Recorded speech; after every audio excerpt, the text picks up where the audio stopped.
Assalamualaikum warahmatullahi wabarakatuh. Alhamdulillah, salatu wassalamu ala rasulillah Sayyidina Muhammadi wa ala alihi wa sahbihi ajma'in. Rabbi syrahli sadri wa yassirli amri wahlul 'uqdatam min lisani yafqahu qawli. Amma ba'du. Teman, aku mumpung ada waktu, aku mau respon tertolimi. Ada hampir 7.000 orang ya, inbox, BB, WA, telepon. Kurang lebih 7.000 orang yang sejak lagu Terdolimi itu keluar. Lagu Terdolimi itu sampai detik ini sudah mendekati 90.000 orang yang nonton. Alhamdulillah, puji syukur, semoga ada manfaatnya. Jadi Gus rata-rata ngalami seperti itu. Pengorbananku tak kau hargai, ketulusanku engkau curangi. Ya barek apa lagu? Jiwa ragaku engkau dolimi, kesetiaanku kau hianati. Rata-rata ngalami itu ya.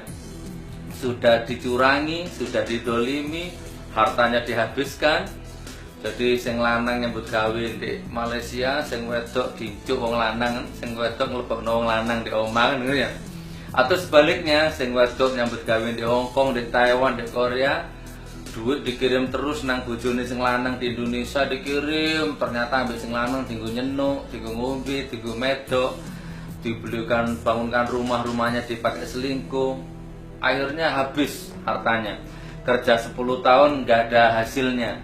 Sudah gitu masih difitnah. Sudah difitnah, sudah dielek-elek.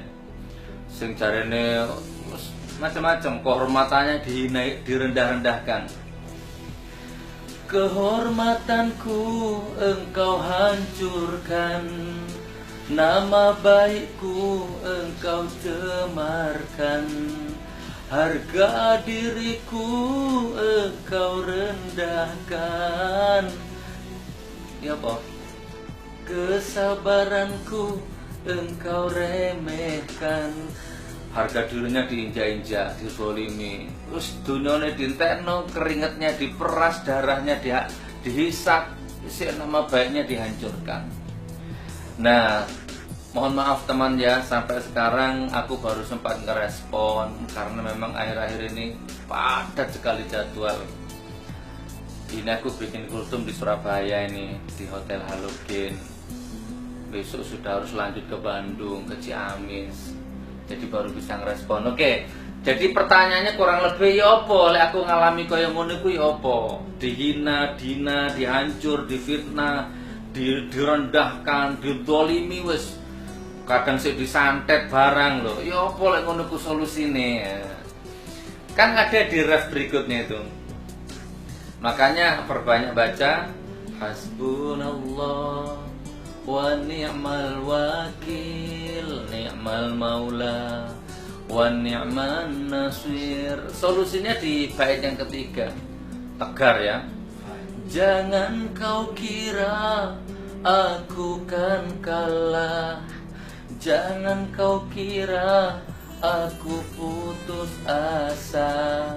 Kejahatanmu pada diriku takkan bisa melukai aku. Nah, karena Allah dalam jiwaku, Rasulullah dalam hatiku, ada Allah dan Rasulullah bersemayam dalam dadaku. Kan ngono solusine. Sudah kembalikan kepada Allah. Tak kasih dua pilihan ya, terserah 2 apa 3 nih. Pilihan pertama, kan ada itu yang Gus Nur, sampai mati aku gak ridho, sampai mati aku gak ikhlas. Nyambut gawe perang-perang puluh tahun dikhianati, dicurangi, sampai mati aku gak ridho. Ono sing ngomong ngono ya. Terserah Mbak, Mas, kalau Anda mengalami seperti itu pilihannya 2. Silakan. Anda nggak ikhlas, Anda sakit hati, Anda metewotok terus bendino, Anda betul-betul nggak ikhlas lah pokoknya. Maka kalau Anda mengambil keputusan ini, pegang omongan gini ya, kalau Anda mengambil keputusan ini, maka wallahi insya Allah Anda akan kalah 2 kali. Harta yang dicurangi nggak akan kembali, harga dirimu yang direndahkan nggak akan naik, nggak akan mulia kembali, keringatmu, darahmu, air matamu yang dihisap, dicurangi juga nggak akan kembali. Sudah kalah, ternyata engkau akan jauh lebih kalah 2 kali. Engkau akan semakin ngenes, engkau akan semakin menderita, engkau akan semakin nestapa. Di hadapan manusia engkau kalah, di hadapan yang mendolimimu engkau kalah, di hadapan dirimu sendiri engkau akan rapuh. Jauh klimaksnya di hadapan Allah engkau tidak bernilai apa-apa. Jadi semakin jatuh ketimpa langit, duduk jatuh ketimpa tangga, bukan. Jatuh ke dalam sumur, sumure gak ono banyune, wake ulone, akeh pakune, sik keblekan lemah longsor, sik keblekan langit. Jadi parah. Kalau Anda mengambil keputusan yang pertama ini, ndak ikhlas, ndak ridho, kayak aku sampai mati aku gak ikhlas, ya monggo, maka engkau akan kalah 2 kali. Itu yang pertama ya. Nah sekarang yang kedua, ada pilihan yang kedua, ikhlaskan, lapang dada, ikhlas, walaupun sulit kan bukan berarti nggak bisa, walaupun sulit, ikhlaskan. Kan aku sudah sering ngambil istilahnya Cak Nun, ya, sastranya Cak Nun. Kalau engkau menginginkan darahku untuk melepaskan hausmu, ambillah. Jadi ono uang nyucup getine, pen. Kalau engkau menginginkan keringatku, kalau engkau menginginkan nama baikku, apa? Kalau engkau menginginkan aibku untuk engkau obral kemana-mana supaya engkau tampak mulia, ambil. Kan benar kan? Bahkan kalau engkau menginginkan kematianku untuk menegakkan hidupmu, pen, gak paten, kan gitu kan? Pen. Toh bukan ini yang aku rindukan, bukan ini yang aku banggakan. Tapi perjumpaan dengan Nabi Muhammad, perjumpaan dengan Allah dengan cara yang indah, itu yang aku rindukan. Lah cuman mbok nyek, mbok hina-hina, PPNKB kan ngono. Nah, kalau Anda bisa mengambil sikap seperti ini, maka wallahi insyaallah ya, hartamu yang hilang akan diganti 2, 3, 4, 10 kali lipat oleh Allah. Jadi hartamu 10 tahun musnah akan diganti sama Allah. Keringatmu, bahkan 1 butir air matamu, penderitaanmu itu akan diganti sama Allah dengan kebahagiaan. Jadi misalkan kamu dikhianati suamimu misalkan ya, kalau engkau terima dengan lapang dada, maka engkau akan diganti oleh Allah dengan suami yang jauh lebih baik, jauh lebih soleh, jauh lebih tanggung jawab dari mantan suamimu. Ikhlas no. Rumah yang diambil akan diganti sama Allah dengan istana. Gitu kan, hatimu yang sakit pelan-pelan akan diobati sama Allah, gitu kan. Kurang lebih ngono teman. Jadi kalahnya hanya sementara. Kalau engkau ambil keputusan yang kedua ini, kalahnya hanya sementara, tapi pelan-pelan Allah akan menyiapkan rencana indah untukmu. Semuanya beban deritamu itu akan diganti sama Allah, bahkan berlipat-lipat. Tinggal kun fayakun, tinggal delok sabarmu ae apa. Anda bisa belajar dari Nabi Ayub. Nabi Ayub dalam sejarah, dalam waktu 3 hari semuanya ludes. Hari pertama nggak ada sebab, tiba-tiba sakit, membusuk badannya. Hari kedua nggak ada sebab, tiba-tiba anaknya mati semua. Bodohnya nesek lah, ya pokoknya lek salah anaknya kabeh, anaknya rolas mati kabeh. Hari ketiga baru donyone entek kabeh. Hitungan 3 hari itu, dari kaya jadi miskin, dari sehat jadi sakit, gitu kan. Nah, Nabi Ayub sabar sampai ya, tapi Nabi Ayub manusia ya. Ada saat-saat Nabi Ayub itu nelongso gitu kan, cuma diempet di depan istrinya, diempet, walaupun sebenarnya ya Allah kok ngene, ya Allah kok ngene. Oke, apa yang bisa kita petik dari Nabi Ayub? Nabi Ayub menemukan momentum, teman. Suatu pagi Nabi Ayub di hadapan mentari pagi iki uler tok iki. Jadi kalau ada cahaya matahari menerpa tubuhnya Nabi Ayub itu bolong, cahayanya tembus. Cahayanya matahari itu tembus karena bolong. Terus hancur ini. Sudah diusir dari lingkungan, coba bayang ya, diusir karena bau kan. Sampai Nabi Ayub suatu pagi itu pas anget-anget gitu ya mentari itu tiba-tiba ada 3 ulat jatuh. Iki setok iki, ular iki. Jatuh, telpok gitu kan. Diambil sama Nabi Ayub ulat itu, diambil. Dikembalikan lagi ke tempatnya itu, diambil. Nah, sambil yang terakhir Nabi Ayub bilang begini, "Hei ulat, sudah jangan kemana-mana, di sini. Engkau makhluk Allah, engkau datang ke sini pasti atas izin Allah." Terus Nabi Ayub bilang kepada Allah begini, coba dengarkan ini omongannya Nabi Ayub ini. "Ya Allah, kalau memang dibalik busuknya tubuhku ini ada ridhomu, ada surgamu, ada perjumpaan dengan kekasihmu Nabi Muhammad, maka biarlah kebusukan ini akan aku jaga, biar semakin membusuk." Coba camkan ini tingkat tinggi loh ya. "Ya Allah, kalau dibalik busuknya tubuhku ini ada surgamu, ada ridhomu, maka biarlah akan aku jaga supaya semakin membusuk." Jadi malah gak wedi wisan busuk itu wisan, gak masalah. Sementing ya ono surgamu ya Allah, tak lakoni ya Allah. Wis toh tak lakoni. Kalau memang dibalik ulat-ulat ini tersimpan ridhomu ya Allah, akan aku rawat ulat-ulat ini biar semakin betah di sini. Wis ular ojo nang ndi kok, ndek kene wis. Ayo, lu coba rek, paham? Ketemu momentumnya. Ayo, ya apa maneh, kurang ya apa maneh ya Allah. Pun toh, lebih kejam dari ini saya terima ya Allah. Coba. Lele awakmu ketemu momentum kayak ngono, Masya Allah, wis dinya wong guyu, difitnah wong ketawa. Lek arek-arek sing ngaji ya mbek aku di Hongkong wis seru lah ya. Begitu difitnah wong, dilarani wong, langsung dikirim pulsa 100. Ting, ngono ya. Wis lega. Ayo ya Allah, ayo tak terima, ayo tak terima. Jadi pakai ilmu marifat. Ini contohnya, tak kasih contoh ya, biar gak terlalu panjang ya. Marifat itu gini loh. Kalau kamu melihat bangkai, kan ada bangkai ular, bangkai anjing, bangkai tikus, bangkai ni wong lah misalnya ya. Awakmu ketok bangkai yo. Sik mati dapat 5 hari lah. Wakai setting. Apa yang terjadi? Tiba-tiba perutmu mulek. Perutmu mulas terus muntah, itu kan semua sistem saraf ya, ekosistem dalam dirimu itu error. Terus tiba-tiba tanganmu mambu, busuk menusuk hidung.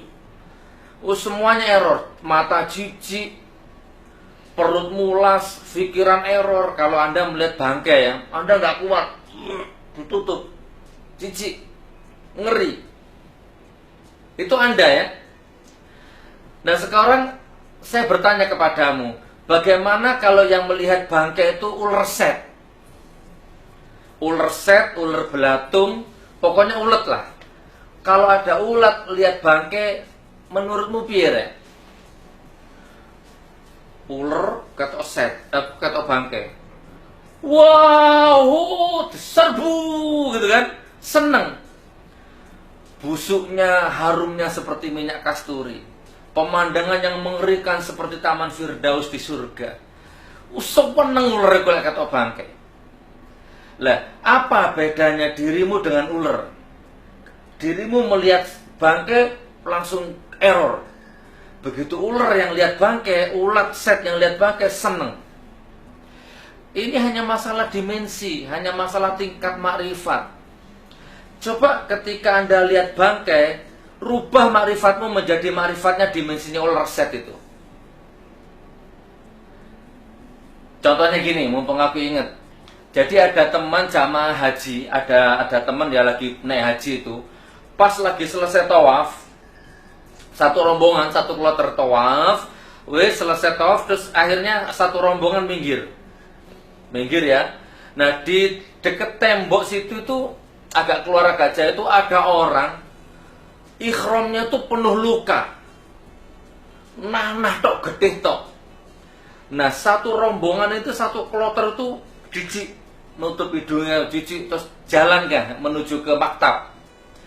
Ada satu orang yang tidak jijik, padahal itu luka semua ini, ikhramnya tuh nanah tok.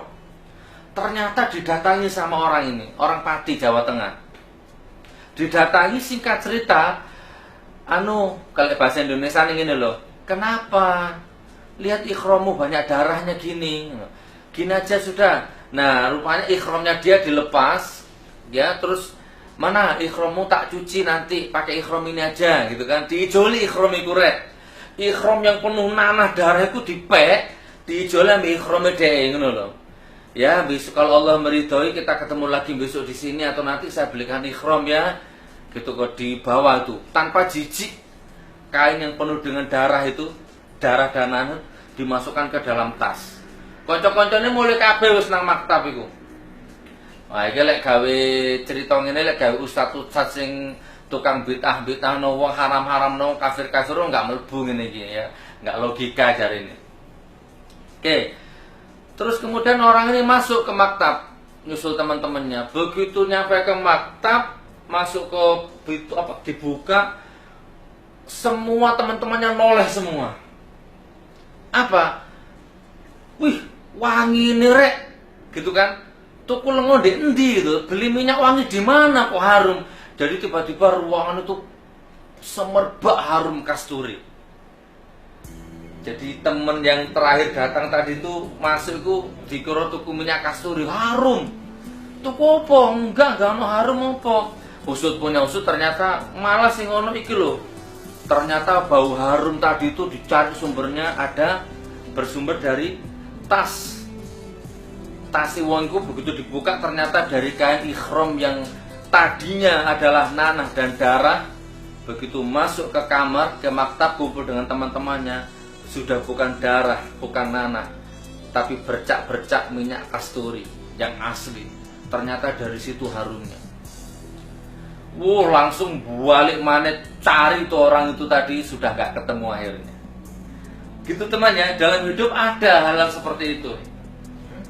Oke, kembali ya ke cerita ya. Jadi wis to le awakmu dilarani wong, difitnah wong, diidek-idek karo wong. Setan, jancuk, kafir, taek, difitnah di apa-apano. Rubah dimensimu menjadi ular set, atau rubah dirimu menjadi dimensinya samudra. Jadi awakmu ku jadikan dirimu itu lautan yang luas. Apa lautan itu coba? Lautan itu ya masih bangke sak petung turun bangke mlebu laut entek. Jadi suci, nggak jadi busuk. Jadi jadikan hatimu ku seluas lautan. Yo ayo wis entek-entekno. Puas-puasno. Ayo puasno kon, ngelarani aku sampai tekan ngendi kon. Luas. Balas dengan kasih sayang, balas dengan samudra hatimu yang luas itu. Terus rubah dimensi cara berpikirmu seperti dimensi ulat belatung tadi itu. Jadi lawamu iso ngono rek. Sak welek-welek wong ku gak duwe benci ku gak duwe, sak jahat-jahate wong ku awakmu sok saken kon niku, malah yang ada kasih sayang. Gitu temannya. Oke teman, oke saya ringkas kultumnya ya. Ini sudah terlalu melebar kemana-mana. Siapa di antara Anda yang mengalami seperti itu, silahkan, ada dua pilihan. Anda silahkan dendam, Anda silahkan gak terima. Aku gak terima, ya apa-apa gak terima. Maka selamat menikmati penderitaan yang berkepanjangan. Hidupmu akan semakin mengenaskan, masa depanmu akan semakin suram. Sholat gak khusyuk, onone dendam, tok lorati, tok auramu menjadi gelap, sinar wajahmu menjadi tidak bercahaya, hatimu semakin keras. Akhirnya apa? Wong sing nglarani awakmu wis lali ambek awakmu. Wong sing nglarani awakmu wis enak-enak lah hidupnya. Tapi dirimu terus dirasuki setan. Hatimu itu jadi markasnya setan. Setan betah bersinggah sana di hatimu itu. Sudah kalah, harta yang hilang nggak kembali, mobil yang ditipu nggak kembali, hati yang luka nggak terobati. Kan ada pepatah jari nilai, kalau pedang melukai tubuh ada harapan sembuh, tapi kalau lidah melukai hati kemana hendak dicari, lorone digawa mati. Jadi terserah, lek sampean gawa mati ya gawa mati, tapi mati wis gak nggawa apa-apa, kate nggawa loro ati. Lha ya apa terus? Teman, percayalah, nggak akan ada jalan keluar. Jadi lebih baik pilihan yang kedua, ikhlas no. Ya wis Mas, kalau kurang tak kirimi maneh Mas. Lek awakmu kurang larani aku Mas, nyoh. Kalau Anda seperti itu, maka dari rambut sampai ujung kakimu Allah akan perhitungkan itu.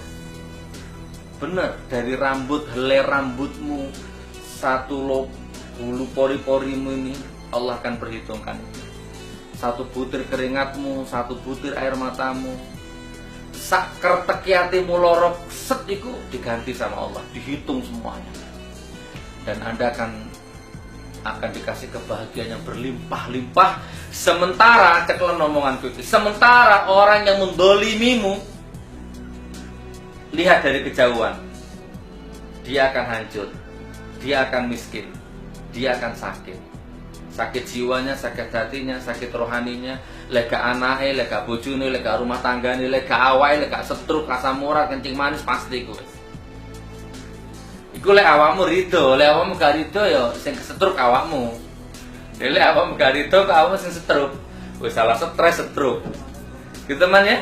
Muga-muga manfaat. Amin amin ya rabbal alamin. Nanti dilanjut lagi.